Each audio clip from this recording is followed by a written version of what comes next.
right now on 5 on your side at 10. Another sub-freezing night as temperatures drop into the 20s, while even colder mornings are headed our way this weekend. First tonight, suspect surrenders. The man accused of shooting 2 police officers, killing 1, comes out with his hands up after a 16-hour standoff. The community's hurting. You know, law enforcement community's hurting. Tonight, 2 small towns are mourning a fallen officer.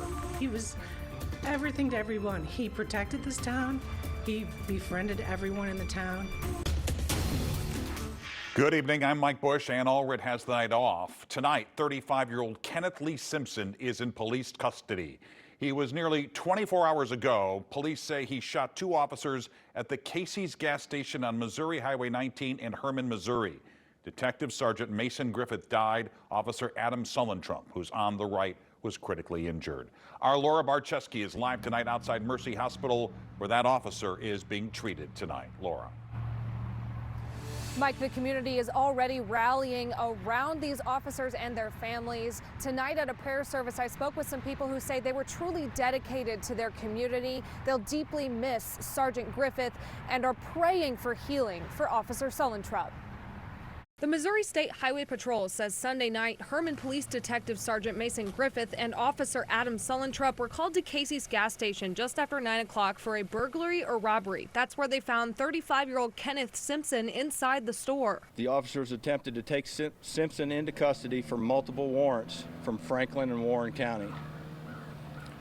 An altercation ensued and the 2 Herman officers were shot. Sergeant Griffith was rushed to Herman Hospital where he died from his injuries, and Officer Sullentrump was taken to Mercy Hospital in St. Louis. Meanwhile, investigators say Simpson took off to a house near the gas station where he refused to come out for 16 hours. A perimeter was established around the home, and the Missouri State Highway Patrol SWAT team and negotiators responded and worked to establish communication with Simpson. Officers demanded Simpson come out of the house with his hands up, and when he refused, they deployed gas, and he voluntarily came out a side door where they pushed him to the ground and arrested him. It was a scary night and afternoon for neighbors. Last night, I didn't leave the house. We had it locked down. 2 dogs, so if anybody moves outside or any little noise, they're going to let us know. Never heard anything. They slept through the night. We got a couple hours of sleep. The community immediately jumped into action with prayer services. Our thoughts and prayers go out to the officers and their families. Herman Police Department, Gasconade County Sheriff's Department, they're hurting right now. And we'll do whatever we can to support them. One of them was held at St. George Catholic Church. I think prayer is the first place we begin. I'm sure a lot of things will follow in the community to support these families and what they're going through. A deacon at St. George says these 2 officers served in extraordinary ways that go beyond the badge. Like helping people out and taking them to different places. So I get to hear all that on the scanner. Plus I see them around town. They're just really good people. Now, the Missouri State Highway Patrol says Simpson will be held in the Crawford County Jail awaiting charges from Gasconade County. Reporting live from Mercy Hospital, Laura Barczewski, 5 on your side. Tonight, the community of Rosebud, Missouri, which is 30 miles south of Herman, is also mourning Detective Sergeant Mason Griffith. That's where Griffith grew up. He also served as the town's chief of police. People we talk with are remembering him as a protector and a community builder. Mason was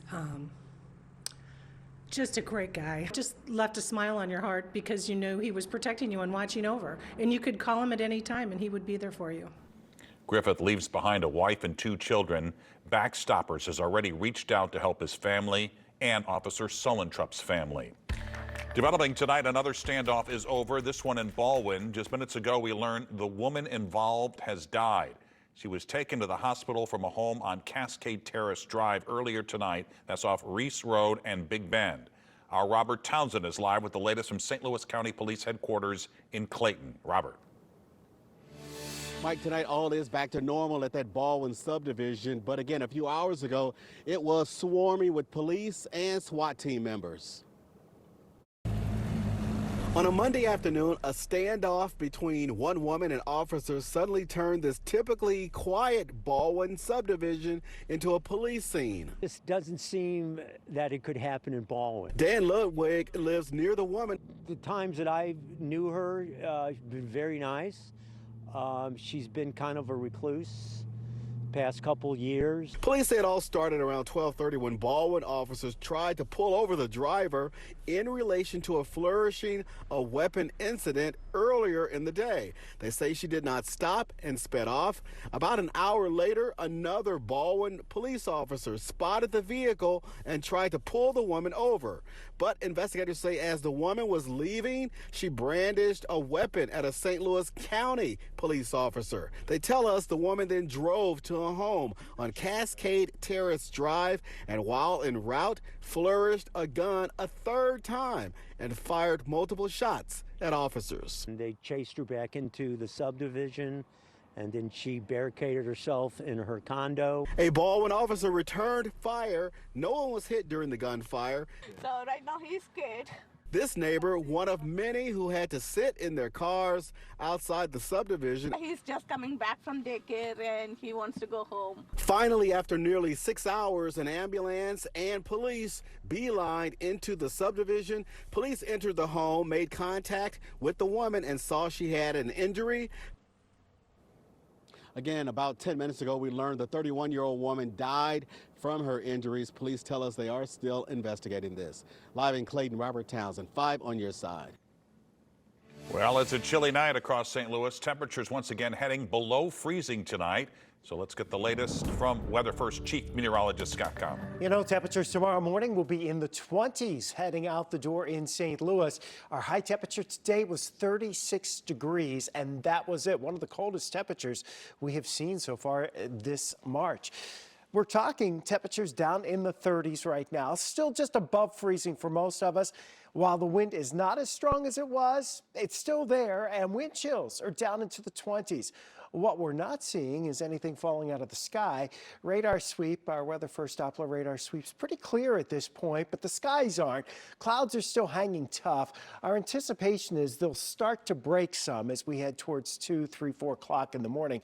The snow's up around the Great Lakes into Indiana and across portions of the Great Lakes states, so not here at all. So clouds try to break overnight. We will have a hard freeze early tomorrow morning as we're down into the 20s. It's warmer with rain by Thursday, but St. Patrick's Day will bring more changes our way. We'll see in a few minutes talk about those. All right, see you then, Scott. Tonight, the man accused of shooting a woman outside a St. Peter's Schnuck store is in jail. Now a second person has been charged in the case. Police say Tyrone Miller turned himself in today. Investigators say he shot a woman in the face on the evening of March 3rd after a struggle for her purse in the parking lot. He's charged with first-degree assault, robbery, and armed criminal action. Police have also arrested Jayana Dobbs. She's charged as an accessory to those crimes. The victim continues to recover in the hospital from her injuries. Tonight, St. Louis police are looking for the thieves who targeted dozens of cars just steps from the Del Mar Loop. Nearly 30 cars were broken into Saturday night in the parking lot behind the pageant. The crimes took place during the span of 7 p.m. to 11:30 p.m. Purses, wallets, a firearm, and other items were stolen. Some were later found dumped in a nearby alley. Tonight, President Biden is telling Americans that the nation's financial systems are sound. This after the largest bank collapses since 2008. Americans can have confidence that the banking system is safe. No losses will be, and this is an important point, no losses will be borne by the taxpayers. U.S. regulators closed Silicon Valley Bank on Friday when depositors rushed to withdraw their funds all at once. Then last night, Signature Bank in New York also failed. The White House says it's not bailing out the banks, but customers will recoup their money through the FDIC. That's an insurance that all banks pay into. They're making it unlimited. They've essentially guaranteed every deposit in the entire country by doing this. We don't have enough money to do that. We just got off a call with the U.S. Treasury Department a few minutes ago where this was discussed, and there's still not a lot of clarity there. So yes, banks in the Midwest could be part of the solution, I guess it is, to make sure that the funds are restored. President Biden is calling to bring back tougher regulations on banks to tighten up how much risk they can take on. After the collapse of Silicon Valley Bank, many are claiming an executive at the bank previously worked at another financial institution that notoriously went under. Our Verify team checked it out. Here's Edion Detil.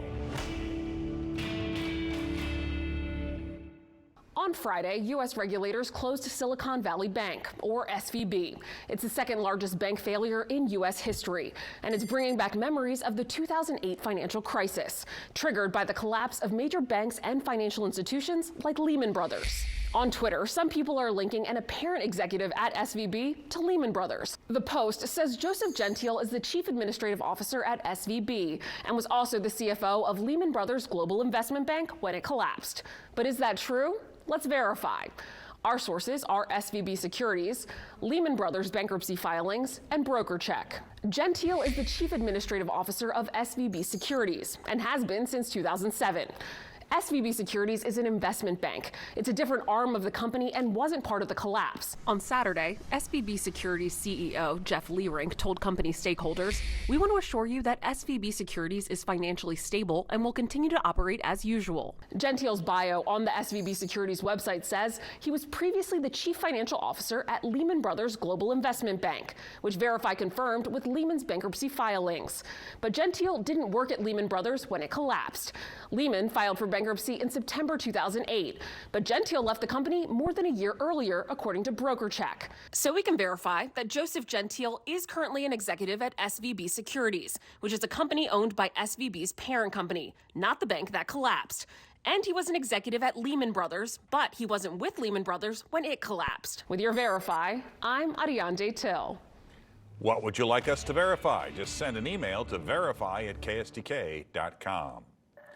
The Illinois Attorney General is now ordering Marathon Oil to fully investigate the health and environmental impact from last year's crude oil spill in Edwardsville.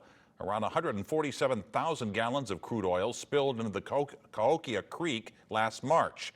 This latest order is part of an ongoing lawsuit between the state and Marathon and requires the company to report all actions taken to remove and properly dispose of the oil in the creek and the surrounding habitat. Stepping up to the plate. New reports tonight of Major League Baseball's backup plan if the Cardinals' TV outlet goes bankrupt. Toxic tuna? Tuna, just like other fish, can contain mercury. Tonight we're putting popular brands to the test to see if those cans in your pantry have dangerous levels. Clouds have been a bit pesky, but there is a brighter and warmer trend, albeit a brief one on the way. We're tracking what's coming onshore in California now and what changes it brings to the bi-state for St. Patrick's Day. Tonight it appears Major League Baseball is working to make sure fans don't miss a pitch when the owners of the Cardinals' broadcast partner file for bankruptcy.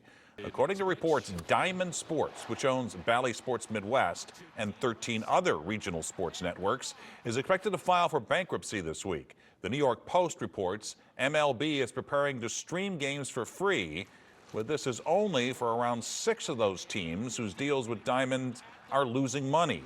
It's not known at this time if the Cardinals are one of those teams. Well, fish is an important part of our diets. Canned tuna is an easy way to get the recommended 2 to 3 servings of fish per week. But there are health concerns about mercury in tuna. Tonight, in a new investigation, Consumer Reports tested popular brands to see if your tuna is safe. It's cheap, convenient, full of protein and omega-3 fatty acids, and a classic staple in our lunches, canned tuna. But the nutritional powerhouse from the sea comes with a warning. Tuna, just like other fish, can contain mercury. And if you eat a lot of fish, you can expose yourself to this potentially dangerous heavy metal. High amounts of mercury can lead to problems with fine motor coordination, speech, sleep, and walking.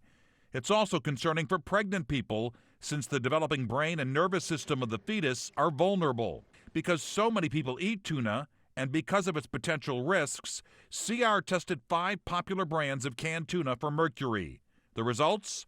Popular albacore tuna had the highest mercury levels, while light varieties had relatively low mercury on average, though results varied from can to can. there were some cans we tested that had high amounts of mercury. And because you cannot tell which can that you purchase has high amounts of mercury, you may be possibly exposing yourself to dangerous levels of this heavy metal. For that reason, CR recommends that pregnant people should completely avoid tuna.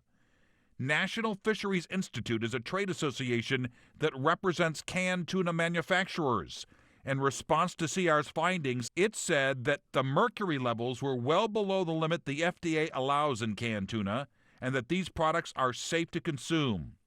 If you're concerned about limiting the amount of mercury you consume, if you've eaten no other fish during the week, Consumer Report says up to 12 ounces a week of Bumblebee Chunk Light, Chicken of the Sea Chunk Light, Safe Catch Wild Elite, and Starkiss Chunk Light tunas are the safer choices among the products CR tested. There are other types of seafood that are nutritious and have naturally lower levels of mercury, including oysters, salmon, and sardines.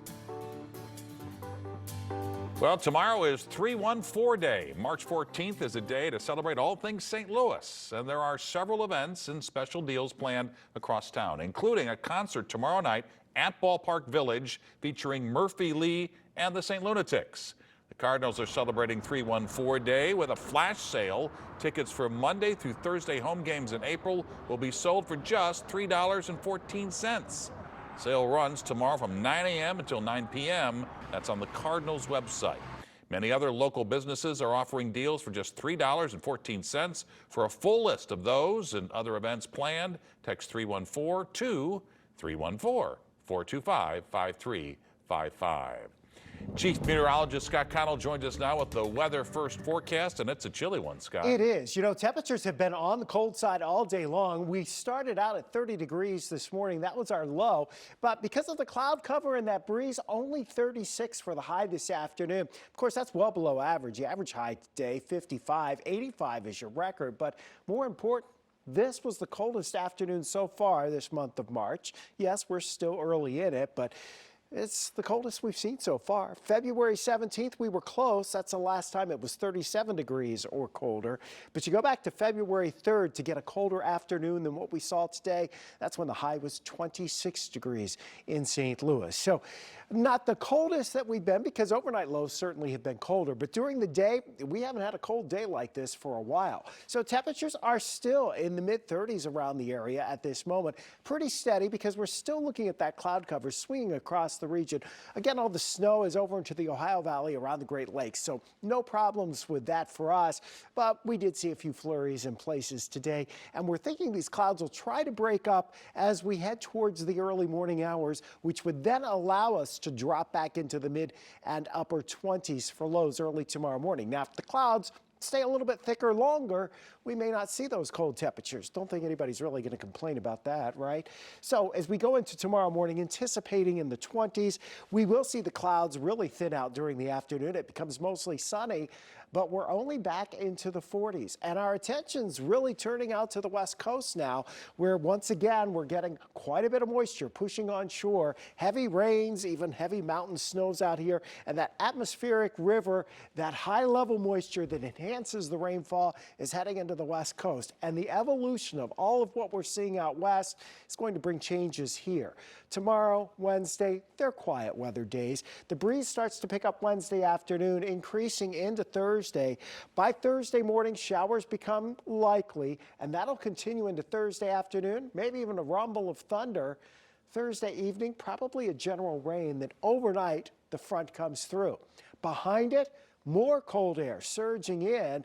Equally as cold as what we're dealing with now, if not a little colder. Skies will start to clear out later in the day on Friday, but it is going to be a cold St. Patrick's Day in St. Louis. These are your wind chills Friday morning out the door.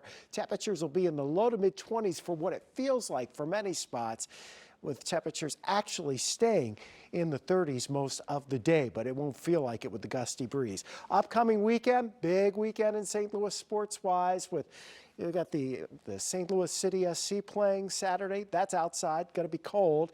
Both mornings, really, you're talking temperatures down into the 20s, lower 20s this weekend. And, of course, you've got the Battlehawks, so a lot of folks will be tailgating Saturday afternoon ahead of that game. Windy and cold here Friday, and it's cold Saturday and blustery. Winds do slacken, though, by the time we get to Sunday. All right, Scott, thanks. Frank is next with sports. Mike, the Cardinals have a starting pitcher who is starting to gel, and they also have a female coach in the organization. We're going to meet her shortly. Stick around, please.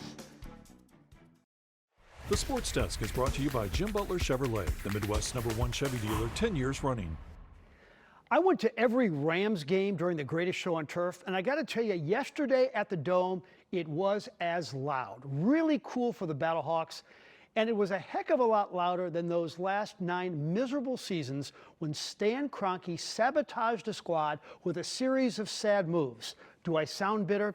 East St. Louis native Brian Hill was the backfield star yesterday. 18 carries, 89 yards, and a touchdown in the victory.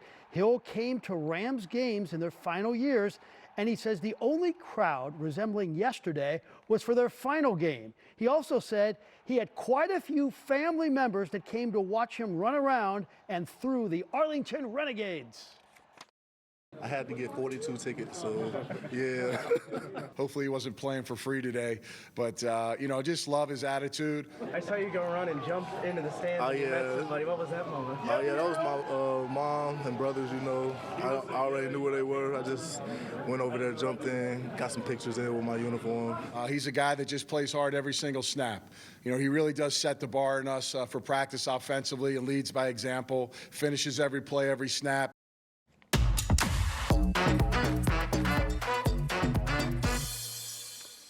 So we are 17 days away from opening day. The Cardinals had the day off, and shortly they will be welcoming back their first player from the World Baseball Classic. Tommy Edman in Korea did not last long in the tournament.